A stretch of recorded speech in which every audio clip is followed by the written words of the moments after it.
अब नेक्स्ट परिपथ जो हम देखेंगे उसमें हमने एक प्रेरक कुंडली लगाई है जिसको प्रत्यावर्ती वोल्टता के साथ जोड़ा गया है। ये प्रेरक कुंडली है जिसका प्रेरकत्व L है और इसमें जो प्रत्यावर्ती वोल्टेज लगाया गया है वो है V = V0 sin omega t। इसको हम समीकरण 1 से देंगे। ये स्रोत के द्वारा लगाया गया प्रत्यावर्ती वोल्टेज का समीकरण है। अब इसके आधार पर हम देखेंगे कि धारा किस प्रकार इस परिपथ में प्रवाहित होगी। ये धारा अग्रगामी होगी कि पश्चगामी होगी। इसके लिए हम फैराडे के द्वितीय नियम की ओर चलते हैं। फैराडे के द्वितीय नियम के अनुसार किसी प्रत्यावर्ती धारा परिपथ में जो प्रेरित विभव बल उत्पन्न होता है उसका समीकरण हम देते हैं V = -L di/dt, जहाँ L कुंडली का प्रेरकत्व है और di/dt किसी क्षण धारा परिवर्तन की दर है। और माइनस साइन हम लोग इसलिए लिखते हैं क्योंकि प्रेरित विभव बल की दिशा उस कारण का विरोध करती है जिस कारण वो उत्पन्न हुई है, इसलिए माइनस साइन आता है। और किरचॉफ के द्वितीय नियम से हम देखें, जो लूप नियम होता है उसके अनुसार किसी भी लूप में कुल वोल्टेज का योग 0 होता है। यहाँ पर हम लिखेंगे V -L di/dt = 0। और यहाँ से हम आगे देखें तो होगा V = L di/dt। अब इस समीकरण से ही हम धारा के मान को ज्ञात कर सकेंगे, पर किस तरह?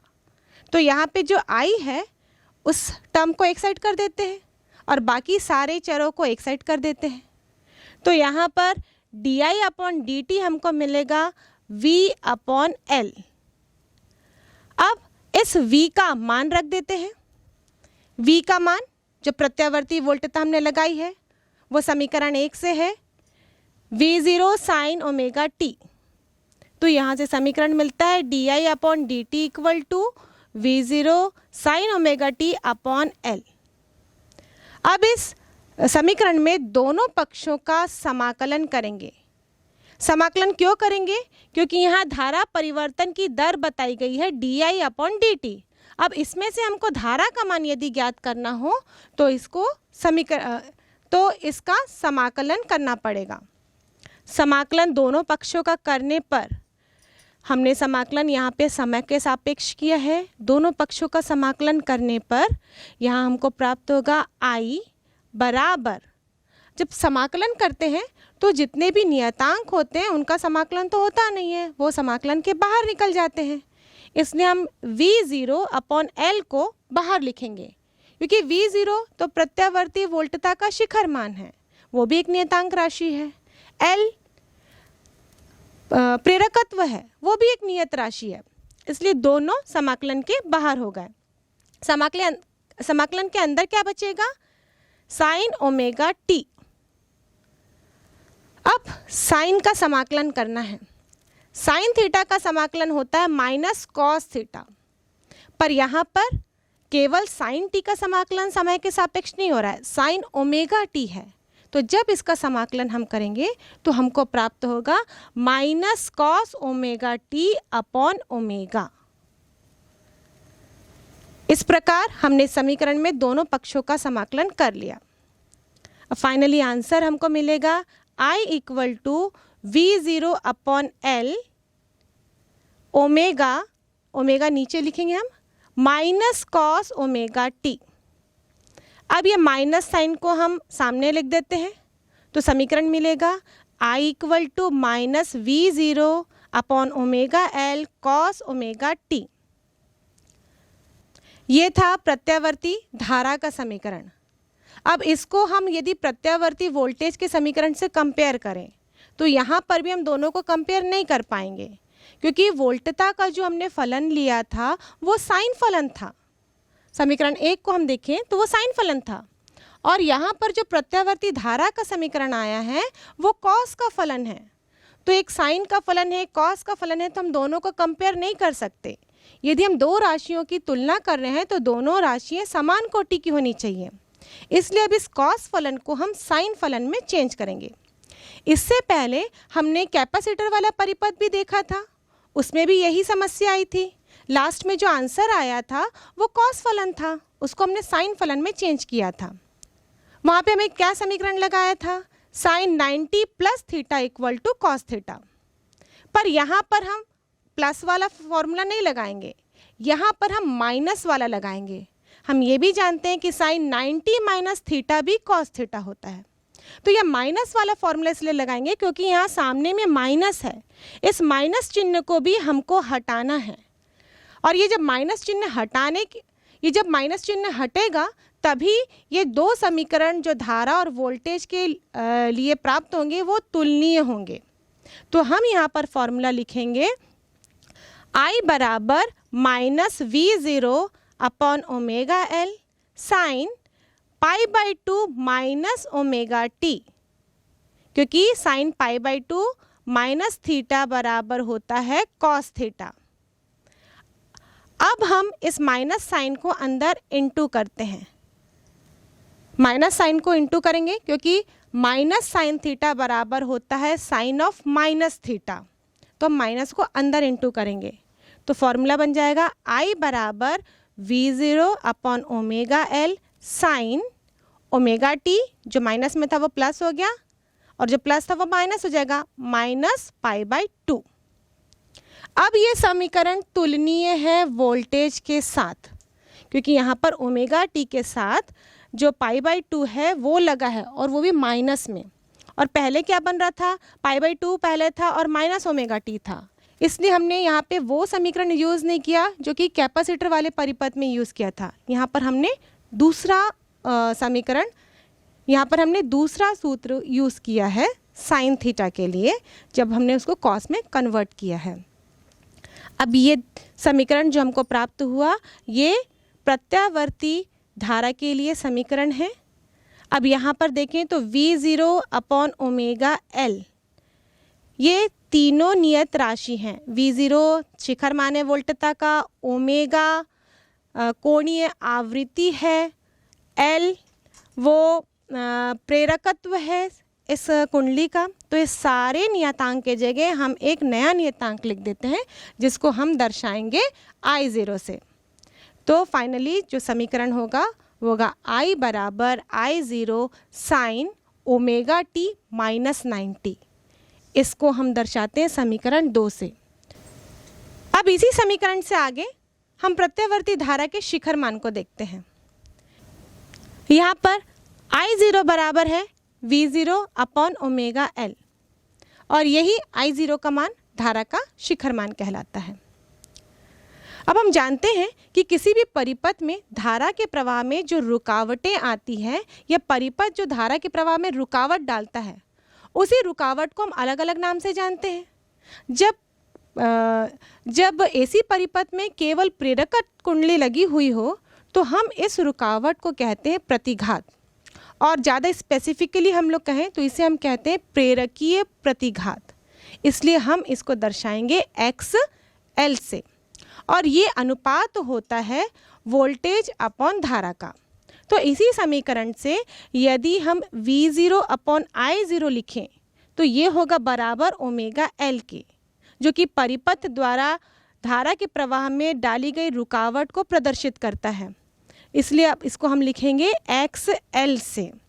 तो XL बराबर होता है ओमेगा L, और ओमेगा को यदि हम कन्वर्ट करें फ्रीक्वेंसी के रूप में तो हम लिखते हैं 2 पाई न्यू L, जहाँ न्यू इस प्रत्यावर्ती सिग्नल की आवृत्ति होती है।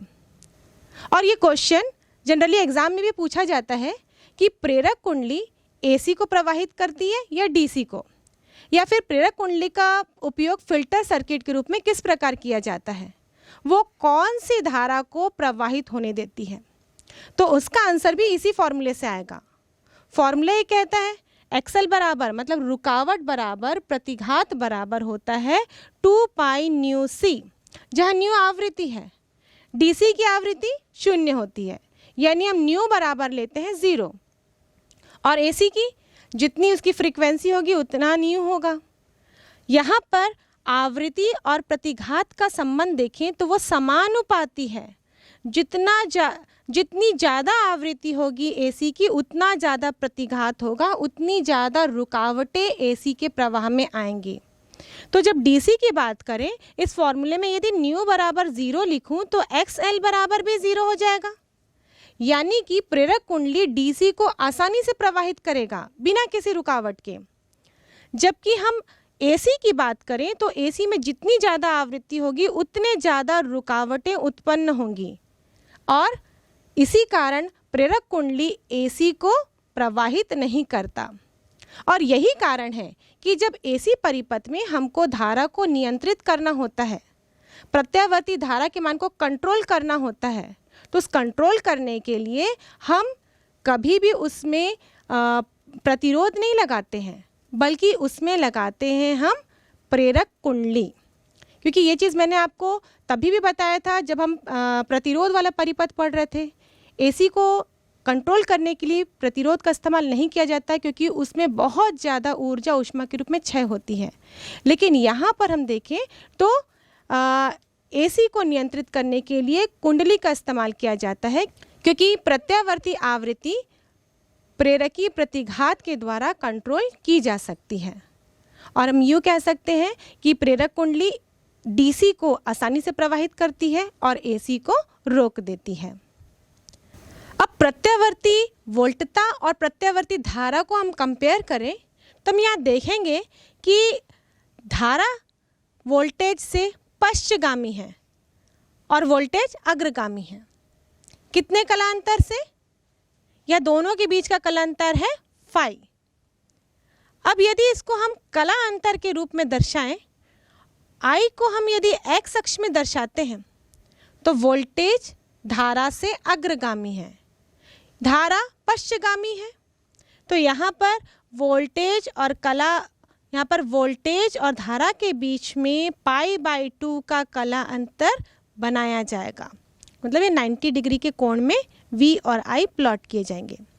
और इसका फेज़र आरेख हम देखें तो यदि ओमेगा टी के एंगल में हमने लिया है वोल्टेज, क्योंकि शुरुआत हमने साइन ओमेगा टी से की थी वोल्टता की, धारा 90 से पीछे है तो हम इस ग्राफ को नीचे की ओर बनाएंगे। मतलब धारा जो है वो नीचे की ओर बनेगी π/2 एंगल से। ये इसका फेज़र आरेख होगा। यदि हम y अक्ष में इसका प्रोजेक्शन लें तो ये वोल्टता का तात्क्षणिक मान और धारा के तात्क्षणिक मान को दर्शाता है। अब हम इस परिपथ का शक्ति गुणांक देखेंगे। शक्ति गुणांक का फॉर्मूला होता है cos फाई, या फाई बराबर π/2 तो cos 90 बराबर होगा 0। और इस परिपथ का हम औसत शक्ति व्यय निकालें तो उसका फॉर्मूला होता है P एवरेज बराबर VRMS IRMS cos फाई, यानी कि cos 90 का मान 0 है, इसलिए इस परिपथ में औसत शक्ति का मान 0 होगा। और इसीलिए इस परिपथ में भी प्रवाहित होने वाली धारा को हम वॉटहीन धारा कहते हैं।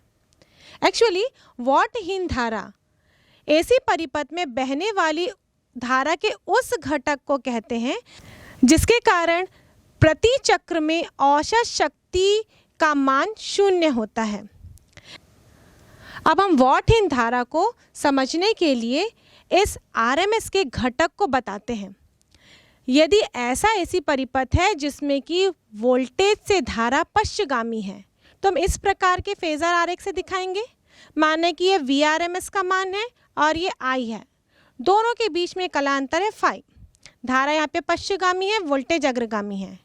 इस धारा के RMS मान के दो घटक होंगे, एक VRMS की दिशा में होगा और एक VRMS से 90 डिग्री लंबवत की दिशा में होगा।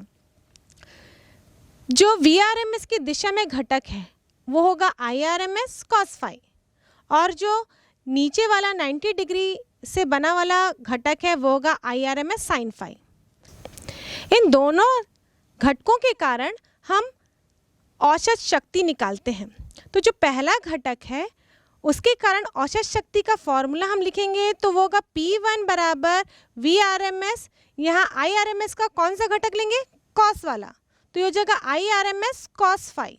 अब इन दोनों के बीच का कोण कितना है? VRMS और इस घटक के बीच का कोण तो 0 है, तो अब हम यहाँ पर लिखेंगे cos 0। और cos 0 का मान होता है 1। तो यहाँ पर औसत शक्ति का मान होगा P1 बराबर VRMS IRMS cos phi। अब नीचे वाले घटक की ओर देखें, मतलब जो साइन घटक है उसके कारण औसत शक्ति का मान कितना होगा। इसको हम P2 से दर्शाते हैं। P2 बराबर VRMS IRMS साइन फाई, हमने साइन घटक लिया है, cos, अब इस VRMS और इस वाले घटक के बीच में 90 डिग्री का कोण है, इसलिए हम लिखेंगे यहाँ पर cos 90, और cos 90 का मान होता है 0। तो कुल मिला के जो साइन वाला घटक है IRMS का, उसके कारण औसत शक्ति का मान 0 हो रहा है। तो यहाँ पर वॉटहीन धारा कौन से घटक के कारण प्रवाहित हो रही है? धारा के साइन घटक के कारण, और इसी घटक को हम कहते हैं वॉटहीन धारा। अब हम इसको तरंग रूप में देखते हैं। जब हम ग्राफ प्लॉट करेंगे V और I के बीच में, तो इस प्रकार का ग्राफ हमको मिलेगा। अब हम 0 से लेके 1 वाला पोर्शन देखते हैं, जो हमने यहाँ पर डॉटेड लाइन से दर्शाया है। यहाँ पर वोल्टेज का मान धनात्मक है और धारा का मान भी धनात्मक है, इसीलिए यहाँ पर औसत शक्ति को इस धनात्मक क्षेत्रफल से दर्शाया जाएगा। इसका मतलब इस रीजन में, इस एरिया में ऊर्जा अवशोषित की जा रही है, तभी को उसको दर्शाया जा रहा है धनात्मक क्षेत्रफल से। अब 1 से लेके 2 वाला रीजन देखते हैं। यहाँ पर वोल्टेज का मान ऋणात्मक है और धारा का मान धनात्मक है। धन और ऋण का गुणन करते हैं तो आंसर हमको ऋणात्मक ही मिलता है, इसलिए इस रीजन में भी औसत शक्ति का मान, इस रीजन में भी ऊर्जा व्यय का मान या शक्ति का मान ऋणात्मक मिलता है। ऋणात्मक शक्ति का मान होता है इस रीजन में ऊर्जा स्रोत को वापस लौटा दी जा रही है। अब हम 2 से लेके 3 वाला रीजन देखते हैं। इसमें वोल्टेज का मान भी ऋणात्मक है, धारा का मान भी ऋणात्मक है। इस स्थिति में जो शक्ति होगी वो धनात्मक रीजन से दर्शाई जाएगी, मतलब यहाँ पर भी ऊर्जा अवशोषित की जा रही है। नेक्स्ट हम देखते हैं 3 से 4 रीजन में। यहाँ पे वोल्टेज का मान धनात्मक है और धारा का मान ऋणात्मक है, इसीलिए जब शक्ति को दर्शाया जाएगा तो वो ऋणात्मक रीजन से दर्शाया जाएगा, क्योंकि धन और ऋण का गुणनफल ऋणात्मक होता है। इस प्रकार हम एक पूरे चक्र में देखें तो कुछ आधे में ऊर्जा परिपथ में अवशोषित हो रही है प्रेरक कुंडली के द्वारा, और कुछ रीजन में ऊर्जा स्रोत को वापस लौटा दी जा रही है। धनात्मक क्षेत्रफल मिल रहा है शक्ति का हमको एक रीजन में, और दूसरे रीजन में हमको शक्ति का ऋणात्मक क्षेत्रफल मिल रहा है। तो जब औसत निकालते हैं तो औसत 0 प्राप्त होता है। इसलिए ऐसा परिपथ जिसमें केवल प्रेरक कुंडली लगी हो, उसमें औसत शक्ति का मान हमेशा 0 होता है।